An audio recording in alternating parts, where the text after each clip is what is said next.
Hello, and welcome back to another episode of The Mind Shepherd. Because if we don't shepherd our minds, nobody will, and our thoughts will go astray like sheep gone astray. Today we're talking about hatred, because it is everywhere nowadays. But it is not invincible, it can be defeated. Let's talk about it. So here's the key to healing from hatred. It is that we need to slow down what happens. Let me tell you why. Because when somebody hates you, they take a quick look at you, find something that seems weak, and shoot an insult at you. And their insults come with guilt, shame, anger, etc. That means that when the impact of an insult is felt, we go directly into protection mode. We don't question, we don't wonder why, we don't try to understand, and that leaves no room for healing. So, the key to healing from hatred is to slow down what happens in a single second so that we can disarm it. So, like I said, if we want to disarm hatred, we have to slow it down.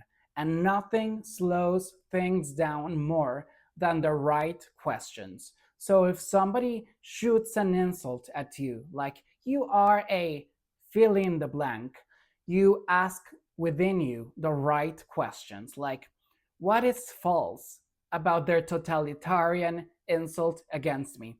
And I say totalitarian because haters want you to assume that you are nothing more than the insult they are giving you. And that is always false. So, and then you can ask, what is wrong with them that they think they have the right to harm me? Because nobody has the right to harm you. And so on. You keep asking these questions that break their narrative.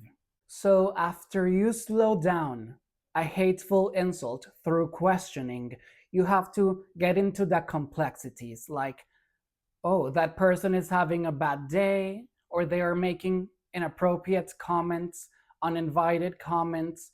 They don't know boundaries, they don't know, distance, respectful distance.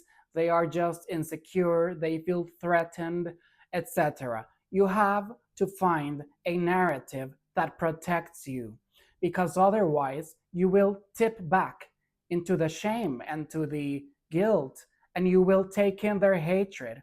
But if you, after questioning, create a powerful narrative, a sensical, reasonable, and powerful narrative within you, then you will become stronger than the hate people are trying to send you, and you never automatically make it about you. So, after getting into the complexities of hate and why somebody would want to hate you, we have to resimplify, get away from the complexities and simplify again, because otherwise we remain stuck in a loop of hatred. We keep thinking about it, they keep giving us things to think about, and it becomes this endless thing. But if we make it simple again, we can break that loop and just keep going with our lives. And an example of that is, you know, the answer is no, I will not take that hate in. Or you just ignore them because you realize that it has nothing to do with you. Or if the situation calls for it, you make a boundary or you demand your respect or whatever you have to do. But the point is never to defend yourself. The point is to create release so that the loop of hatred is broken. If you start trying to defend yourself and if you do that, you are feeding the hatred. So let me say that again. The point of simplifying is to break the loop of hatred, which needs you to interact with it. So, if you follow those 3 steps to deal with hatred, you will find it much easier to deal with.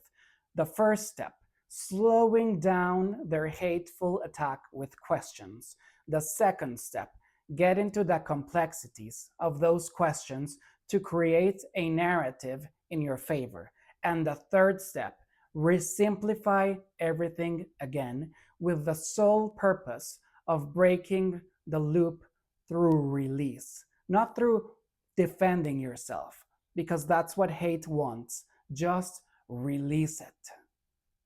I think that learning to deal with hatred is especially important in our modern society because people of all kinds and of all backgrounds are exposed to massive amounts of hatred, and very few people know how to deal with it appropriately. And to add to the gravity, there's a lot of young people who shouldn't be dealing with massive amounts of hatred, and still they are.